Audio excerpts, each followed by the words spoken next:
할렐루야. 조금 전 강구에서 말씀드린 것처럼 지금 코로나의 상황이 또 심각한 상황으로 가고 있는 것 같습니다. 그래서 우리 성도들 중에도 사업체를 운영하시는 분들 또는 직장조차도 여러 가지 많은 어려움과 또 위기를 겪고 있는 것이 사실인데요. 이럴 때 성도들은 믿음으로 잘 이겨가셔야 합니다. 코로나가 급증할수록 세상은 교회를 자꾸만 우려의 눈으로 봅니다. 그래서 사실 굉장히 조심스러움이 없지 않아 있는 것도 사실입니다. 교회에 오는 것도 눈치가 보이고 예배하고 찬송하는 것도 신경이 쓰이고 예수 믿으라고 전도하는 것도 사실은 지금의 상황에서는 어려워진 것이 사실입니다. 또 예배가 어떻게 달라질지, 지금처럼 우리 군사회가 찬양한 것처럼 예배 시간에 이런 특별 찬양은 할 수 있을런지 아무것도 장담할 수가 없습니다. 그러나 성도는 십자가 복음이 있잖아요. 그 십자가 복음을 붙들고 악을 골짝 핀더라도 세워지고 살아가야 한다고 믿습니다. 잘 이겨가시기를 당부드리고요. 때때로 사람들이 하나님을 왜 믿냐고, 예수님을 왜 믿냐고 물어보면 우리는 거기에 금방 대답할 수 있잖아요. 천국 가려고, 구원받으려고, 죄 가운데 살지 않으려고 라고 대답하시면 정답입니다. 그런데요, 그러면 구원받은 후에는 어떻게 살아야 되느냐고 물어보게 되면 쉽게 대답을 하지 못하는 것도 사실입니다.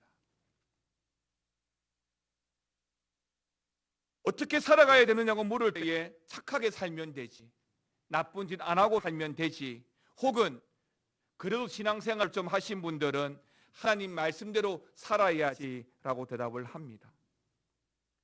어느 게 맞습니까? 나름대로 다 맞습니다. 그런데요, 착하게 산다, 나쁜 짓 안 하고 산다는 것은 너무나 윤리적이고 도덕적인 답변이지 않겠습니까? 사실 그러한 말은, 그러한 모습은 다른 종교에서도 말하는 것이고 심지어 예수 믿지 않는 사람들도 그렇게 살기를 바라고 그렇게 말할 수 있는 것입니다. 그렇다면 우리 성도들은 뭐라고 답변해야 좋을까요? 최소한 오늘 우리가 본문으로 보고 있는 이 갈라디아서는 우리의 그 답변을 제시해 주고 있는데요, 복음을 따라 살라라고 답변을 해주고 있습니다. 성도는 십자가의 복음을 따라 살아가야 된다라고 말씀해 주고 있는 것이죠. 지지난주까지 갈라디아서 3장까지의 말씀을 설교하면서 복음이 무엇인지, 복음이 왜 중요한지에 대해서 말씀을 드렸습니다. 그것은 더 이상 율법이나 할례와 같은 어떤 행위와 자기 의로 구원받는 것이 아니었습니다. 오직 십자가의 은혜로, 오직 믿음으로 말미암아 구원받는 것이었습니다. 물론 율법이 필요 없는 것은 아니지만 그럼에도 율법은 그저 죄를 깨닫게 하는 초등 교사의 역할만 하는 것이고, 이제는 누구든지 예수님을 통해서 주어진 이 십자가 복음을 믿으면 되는 것입니다. 그래서 어떤 의미에서 저와 여러분들은 그 복음의 옷, 예수 그리스도의 옷을 입고 사는 것입니다. 여러분, 오늘은 휴일이기 때문에 다들 좋은 옷들을 입고 오셨을 거라고 믿습니다. 그러나 세상에 그 어떤 화려하고 좋은 옷을 입는다고 해서 하나님 앞에 설 수 있는 것은 아닙니다. 우리 같은 죄인이 하나님 앞에 설 수 있고 하나님 앞에서 살아갈 수 있는 것은 오직 하나, 우리가 예수님으로 말미암아 옷 입고 살아가기 때문입니다. 십자가 복음으로 말미암아 살아가기 때문입니다. 그러니까 우리 같은 죄인을 위해서 그 십자가에 죽기까지 위하시는 예수님을 우리가 믿고 있기 때문에 그런 우리를 하나님이 불쌍히 여기시고 긍휼히 여기셔서 하나님의 은혜와 자비를 베푸시는 것입니다. 결코 우리가 훌륭하고 나름대로 괜찮은 인생을 살아가기 때문이 아니라 십자가 복음으로 말미암아 예수님으로 말미암아 우리가 하나님의 은혜와 자비의 삶을 사는 것이다 라고 하는 것입니다. 또 제가 말씀드린 것처럼 특별히 우리가 더 많이 희생하고 수고하고 헌신한 것도 아닙니다. 그저 하나님의 은혜요 십자가 복음으로 말미암아서 주어진 은혜의 인생을 사는 것입니다. 이것이 바로 지지난 주일까지 갈라디아서 3장까지의 말씀입니다. 그리고 오늘 4장부터는 그 복음을 믿는 성도들이 이제 구체적으로 어떻게 살아가야 되는지를 보여주고 있는데 그것이 바로 복음을 따라 사는 것이다 라고 말씀해 주고 있는 것입니다. 그러면 복음을 따라 사는 것에 있어서 어떤 은혜가 있고 어떤 변화가 있는지 바울은 우리에게 말씀을 해주고 있는데요. 그 첫 번째가 오늘 말씀처럼 바울과 같이 복음을 따르라 라고 하는 것입니다. 먼저 바울은 이 갈라디아 교회와 성도들에게 자신과 같이 되라라고 건면하고 있는데요.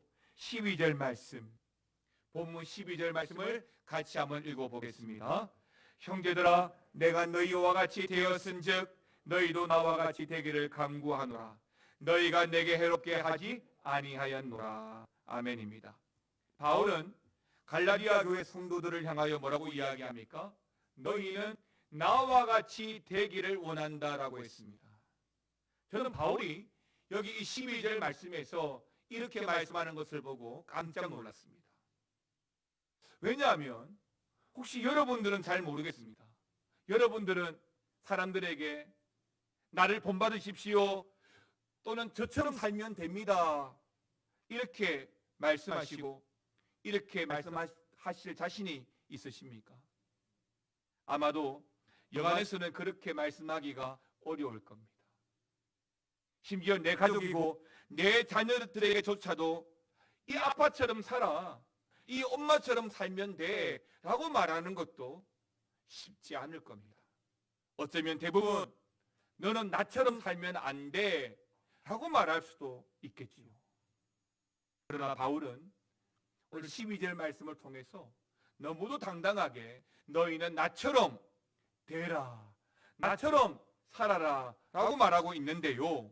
이것은 단지 바울 자신이 대단하고 자신의 영성이 탁월하기 때문에 나만큼 해, 나를 본받아, 나처럼 살아 라고 말하는 것이 아니라 바울이 12절에서 말하고자 하는 것은 바로 복음을 따라서 살아라 라고 하는 것을 말하고 있는 것입니다. 바울의 인생이 사울이 아니라 바울이 되면서 철저하게 십자가 복음을 의지하여 살았던 것처럼 그런 자신을 따라라라고 하는 것은 그 십자가 복음을 붙들고 살아라라고 하는 말씀인 것입니다. 여러분 다시 12절 말씀 한번 보십시오. 바울이 너희는 나와 같이 되라 라고 말합니다. 그런데 그 전에 바울이 먼저 하는 말이 있습니다. 12절을 보니까 바울이 너희와 같이 되어노라 라고 말합니다. 이게 무슨 말일까요? 여기에서 이 너희는 갈라디아 교회 성도들을 말합니다. 여러분도 아시는 대로 바울은 유대인이고 그리고 갈라디아 교회의 성도들은 대부분 이방인들이었죠. 따라서 너희와 같이 되었다라고 하는 말은 유대인인 바울이 이방인인 갈라디아 교회 성도들과 함께 지내게 되었다라고 하는 말입니다. 그런데 이 말은 사실 당시로는 엄청난 말인 것이죠. 아시겠지만 유대인들은 이방인과 절대로 대화를 하거나 상종 자체를 하지 않습니다. 그것이 불경건하다고 여겼기 때문에 유대인들은 이방인들과 아예 그 가까이에 가지도 않았습니다. 그럼에도 불구하고 바울은 이 이방인들을 받아들이는 것뿐만 아니라 함께 하였다라고 먼저 말씀하고 있는 것입니다. 근데 바울이 이렇게 12절에서 나를 따라 살아라 라고 말씀하기 전에 내가 너희와 함께 있었다라고 말씀할 수 있는 그 이유가 뭘까요? 예, 바로 복음 때문이다라고 하는 겁니다. 예수님 때문이다라고 말하고 있는 것입니다. 여러분 갈라디아서 3장 끝부분을 한번 보십시오. 갈라디아서 3장 28절 말씀을 한번 보십시오. 거기에 보게 되면 이렇게 기록되어 있습니다.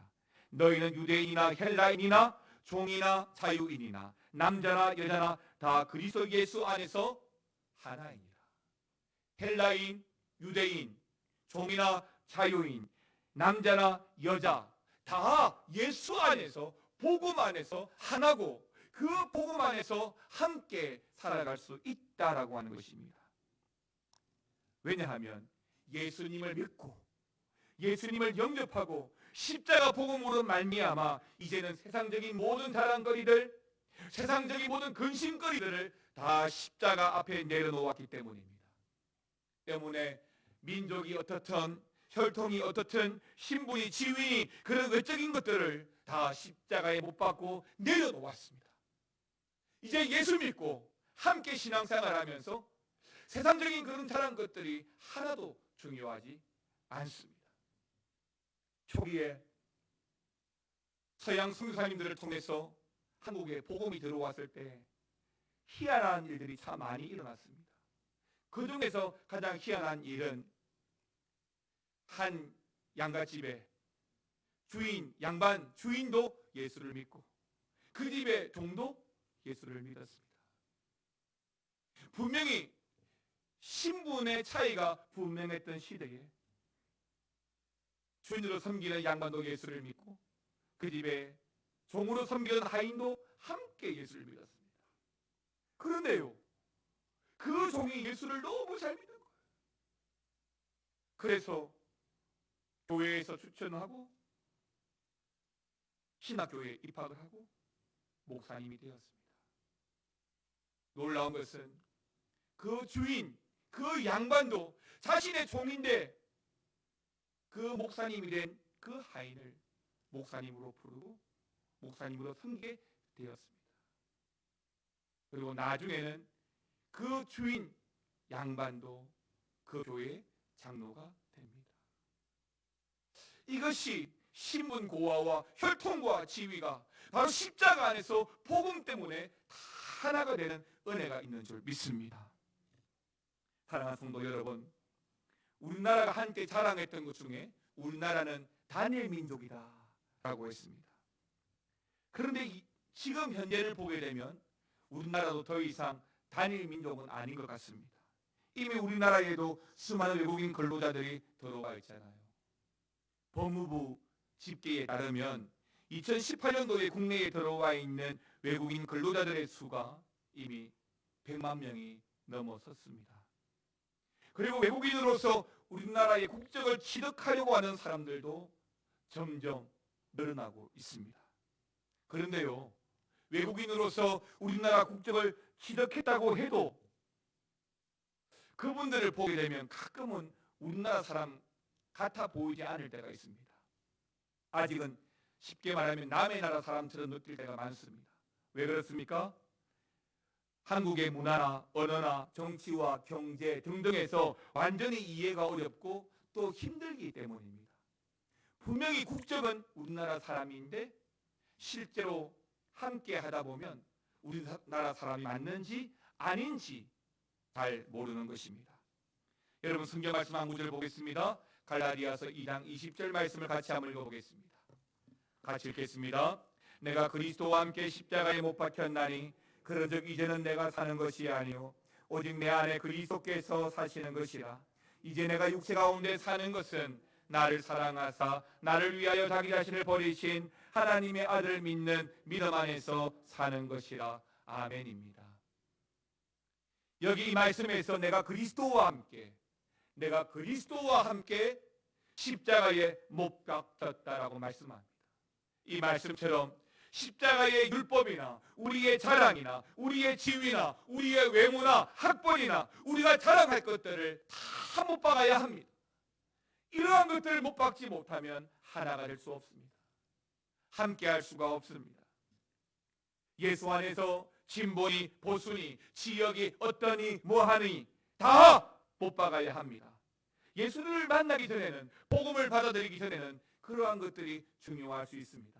어느 학교를 졸업하고 어느 지역이고 신보니 보수니, 그런데요 십자가 복음을 받아들이면, 예수를 믿고 나니까, 만나고 나니까 그러한 것들이 아무것도 아니라는 것을 깨닫게 되는 것입니다. 나 같은 죄인 예수님을 만나고 하나님의 사랑을 받는 것만으로도 너무나 감격스럽고 만족하다는 것을 체험하셔야 합니다. 결국 복음을 따라 살아갈 때에 그렇게 할 수 있습니다. 결국 예수님으로 말미암아 살아가는 성도의 인생이 될 때에 그렇게 할 수 있습니다. 그래서 오늘 본문에서 바울이 감히 갈라디아 교회와 그 성도들을 향해서 너희도 나처럼 복음을 따라 살아라 라고 말씀하고 있는 것입니다. 사랑하는 성도 여러분, 십자가 복음 예수 붙들고 살아가시기를 주의 이름으로 축원합니다. 두 번째로, 그럼에도 불구하고 복음을 따라 살지 않는 갈라디아 교회 성도들이 있습니다. 그런데 이렇게 바울이 말하는 것처럼 복음을 따라 살아가는 모습은 사실 이 갈라디아 교회 성도들에게는 이미 있던 모습입니다. 왜요? 이미 예수를 영접했고 바울로 말미암아 전달되어진 그 십자가 복음을 받아들였기 때문입니다. 처음 바울이 갈라디아에 와서 복음을 전했을 때에 그들이 그 복음을 영접하고 그 복음으로 말미암아 조금 더 말씀처럼 바울처럼 그렇게 살았습니다. 그래서 처음엔 외적인 것으로, 눈에 보이는 것으로 사람을 평가하거나 사람을 구별하지 않고 예수님의 마음으로, 예수님의 눈으로 하나가 되고 함께 살았습니다. 그리고 그 예수님을 옷 입는 것으로 모든 것을 용납하고 교제하고 건강한 공동체를 이루고 살았습니다. 여러분, 갈라디아서 4장 13절 말씀 한번 보십시오. 같이 읽어보겠습니다.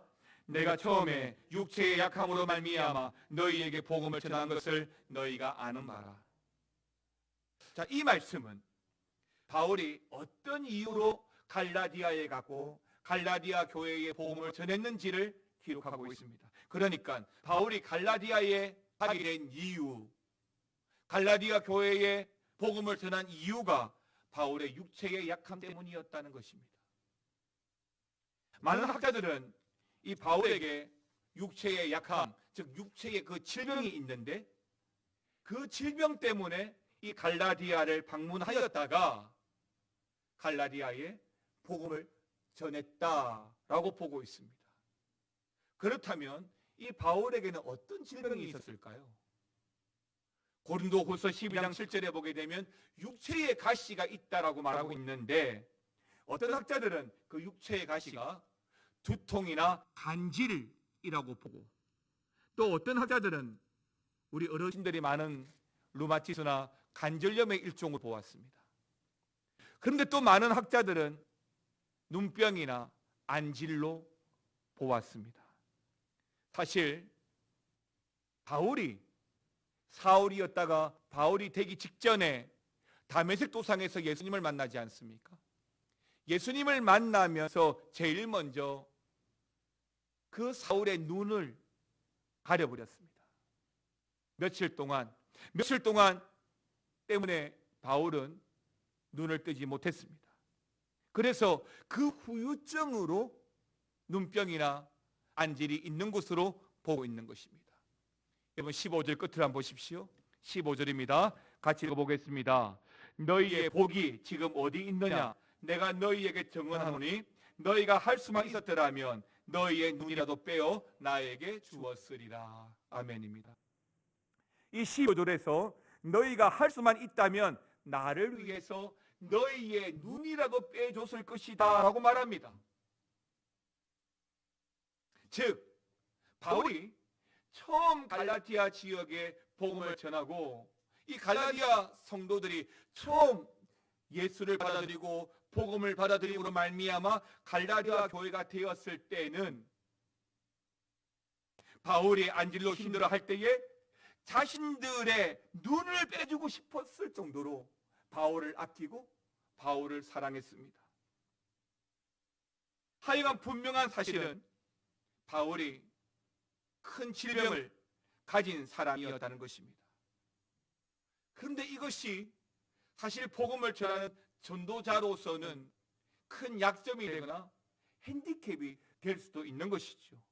무엇보다도 복음을 전하는데 걸림돌이 되고 심지어 교회 안에서도 성도들에게도 짐이 되고 시험거리가 될 수도 있었습니다.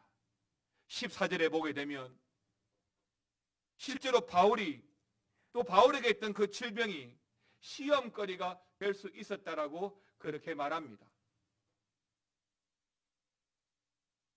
14절에 보게 되면 너희를 시험하는 것이 내 육체에 있으되라고 말합니다.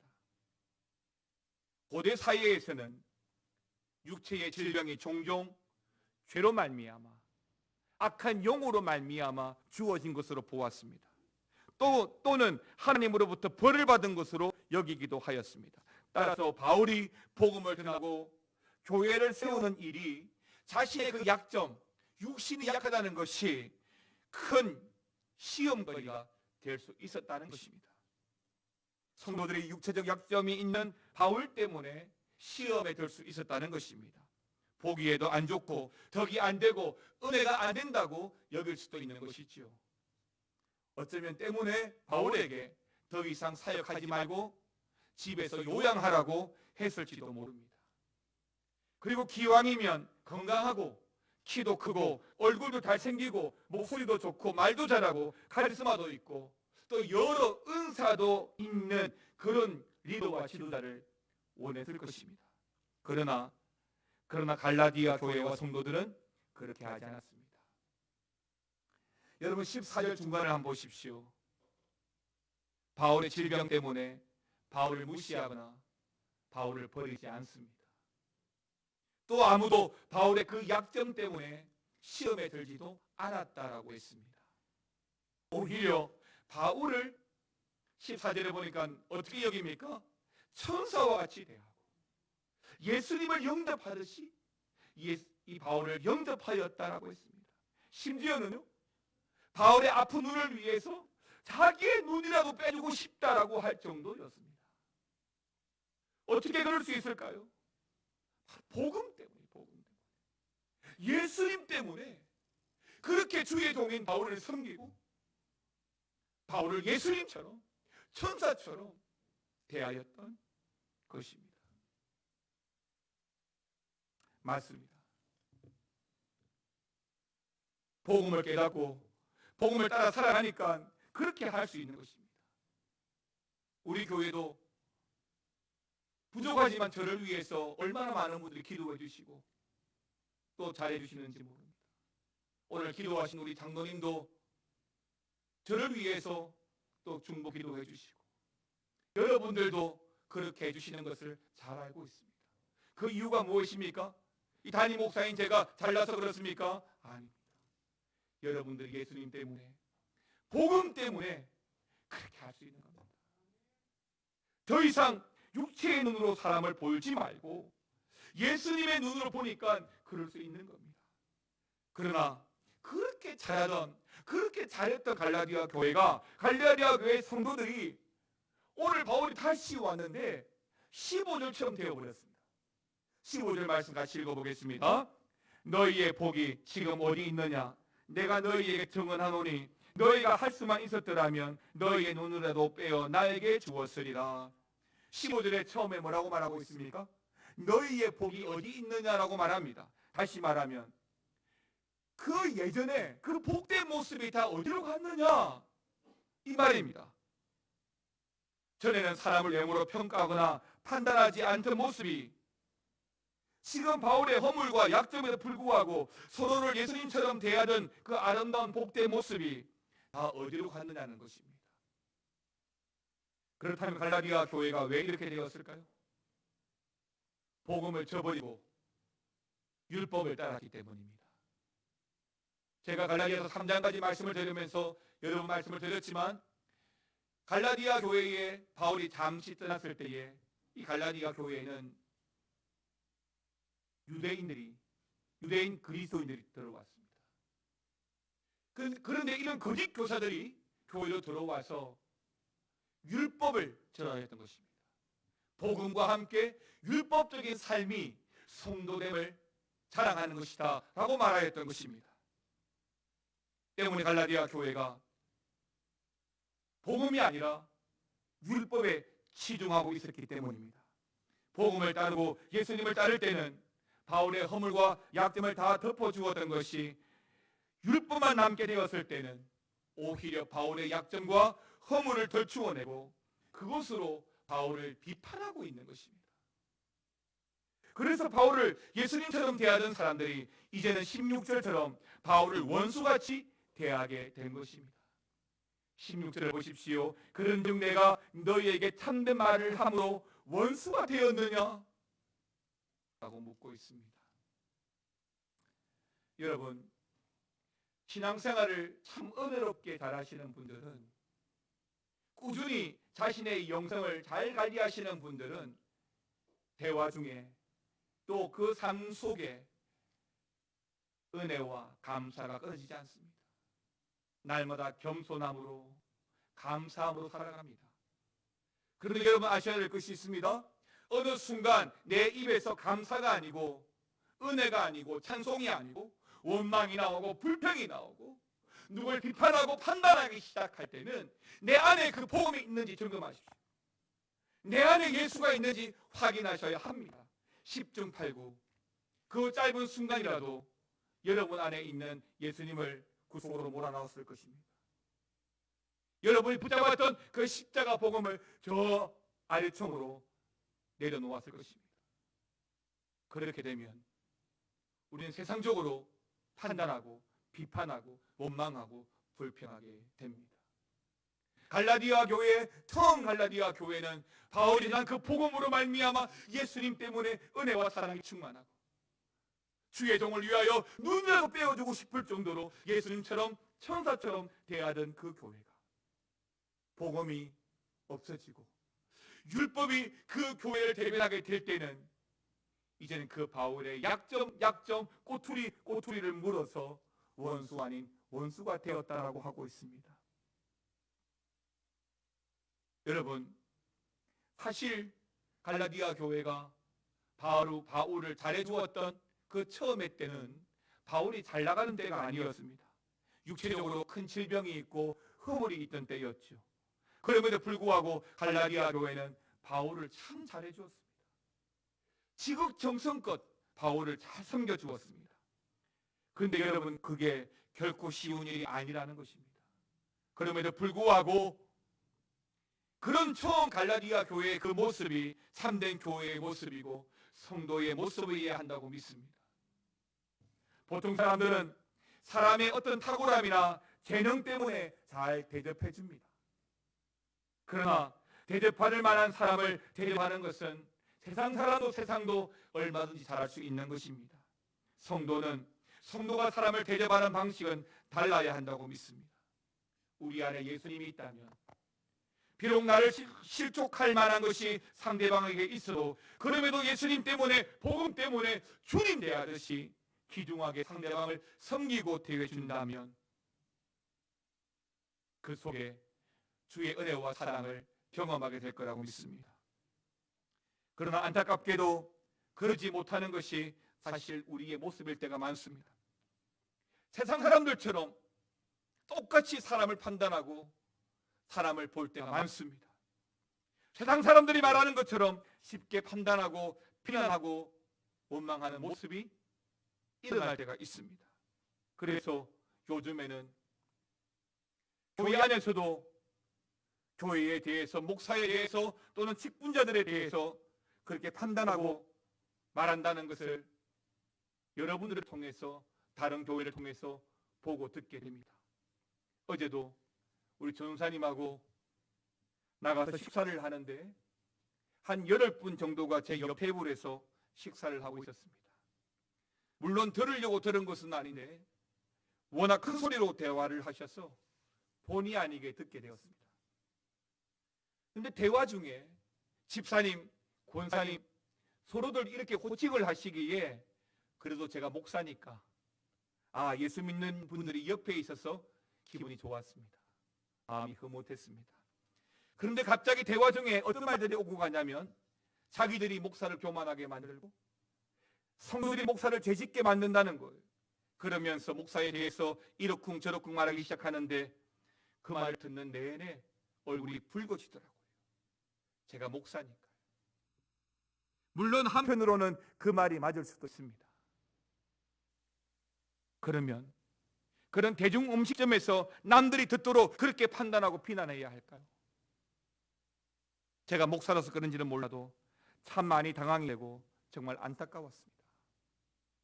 사랑하는 성도 여러분, 제가 경험한 바로는, 제가 여러 교회를 다니고 여러 목사님을 만나면서 제가 경험한 바로는 정말 좋은 목사님, 정말 좋은 장로님, 정말 좋은 권사님, 정말 좋은 집사님들이 많습니다. 특히 우리 교회, 우리 미아중앙교회 성도님들을 보면 사실 더욱 그렇습니다. 저는 목사님들 만날 때마다 그 교회 장로님들 때문에 그 교회 이런저런 아픔들을 이야기할 때마다 비꼬아가며 우리 교회를 자랑합니다. 우리 교회 장로님들이 얼마나 좋은지, 우리 교회 성도님들이 얼마나 좋은지. 그러면 목사님들이 말을 안 합니다. 왜냐하면 알거든요. 우리 교회를 알거든요. 그러면서 우리 교회가 얼마나 은혜로운 교회인지, 우리 교회가 참 좋은 교회라고 그렇게 말을 해줍니다. 그러나 여러분, 아무리 좋은 목사, 장로, 권사, 집사라 하더라도 사람이기 때문에, 개성이 있는 사람이기 때문에 목에 티가 있듯이 실수하고 또 문제가 생길 수도 있잖아요. 그러면 그럴 때에 먼저 책망하고 먼저 판단하기보다는 주의 이름으로 기도하면서 복음 때문에, 예수님 때문에 격려하고 위로해주면 어떨까요? 하나님은 될 만한 사람을, 자격 있는 사람을 목사로, 장로로 세운 것이 아닙니다. 저도 여러분보다 뭔가가 다르고 또 대단한 소명을 받았기 때문에 목사가 된 것이 아닙니다.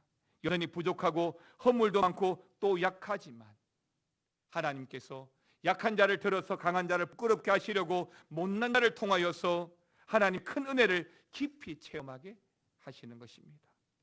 저와 여러분들은 우리 미아중앙교회, 주의 몸된 우리 교회를 함께 지키고 세워가야 될 책임이 있습니다. 그러므로 우리에게, 서로에게 잘하고 혹시라도 잘못하고 실수하는 일이 생기면 서로 협력하고 문제를 극복하여서 처음 갈라디아 교회와 같이 건강한 교회, 행복한 성도로 세워가야 할 줄 믿습니다. 복음 때문에, 예수님 때문에 복음을 따라 살아가면서 그렇게 우리 교회와 여러분의 가정을 세워가야 되는 것입니다. 사랑하는 성도 여러분, 갈라디아 교회도 사도 바울도 문제는 있습니다.